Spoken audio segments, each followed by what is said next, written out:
মাঝে মাঝে এই স্নাইপারের হেডশটগুলো কেন লাগতে হবে? এইসব হেডশট মারা প্লেয়ারের জন্য তো আমার বডি শটই যথেষ্ট আছে।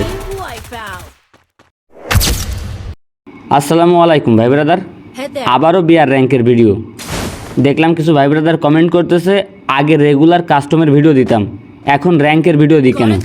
আরে ভাই, কাস্টমে কেউ পারে না, অযথা সময় নষ্ট। তার চেয়ে ভালো র্যাঙ্ক খেলি, একটু স্কোর বাড়লো। ওকে, প্রথমটা বৌনি করে ফেলাইছি। সবাই এদিকে আসো, পিকের ভিতরে আসো, এনিমি আরও আছে।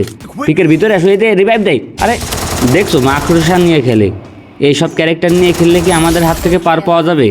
আমরা পিকেই নামি ভাইয়া, উল্টো পাল্টা ক্যারেক্টার নিয়ে খেলি না। দিছি একটা রে স্নাইপারের হেডশট। কেন যে মাঝে মাঝে এই হেডশটগুলো লাগে? এনিমি, এই যে এক শট। আরে এক শট লাগার পরে আমার সামনে তার পার পাওয়া অত সোজা নাই। টুং টুং টুং টুং টুং সাহুর। আজকের ম্যাচে কয়বার মরলাম, কয়টা কিল করলাম, যে ভাই সঠিকভাবে কমেন্ট বক্সে বলতে পারবে, পরবর্তী কাস্টমটা অবশ্যই তার সাথে খেলা হবে।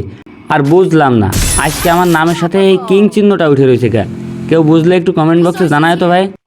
পুষার এই যে টোকেন, এই যে টোকেন, মেডিকেট, সুপার মেডি যা যা আছে সব এই যে থুয়ে গেছি, এই জায়গাতে নিয়ে যাও। আরে এই পাশে আসো, ওই দিক কোনে, আরে এদিকে নিয়ে যাও। এনিমি এক শট। আরে ডবল ভেক্টর নিয়ে কি ম্যাক্স 7-এর সামনে দাঁড়ানো যায়? আমরা কি ম্যাক্স 7 ওইভাবে চালাই? এনিমি আছে কিন্তু ফ্যাক্টরিতে আরও, ওই যে নিচেই আসতেছে। এক শট, 162। আর ভাই এর গোলাল ফেলায় লাভ কি? আমি তো চলেই আইছি। আই নাও, যাও লবি থেকে একটু ঘুরে আসো।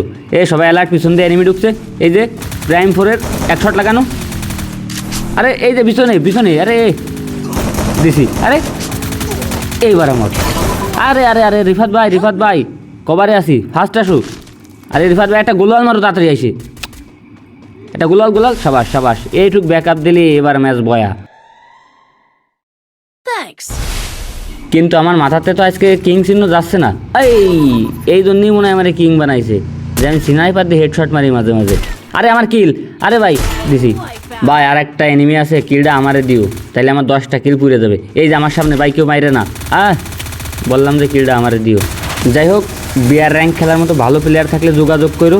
আর যারা ভিডিওটা এই পর্যন্ত দেখছো, সবাই একটু শেয়ার করে দিও।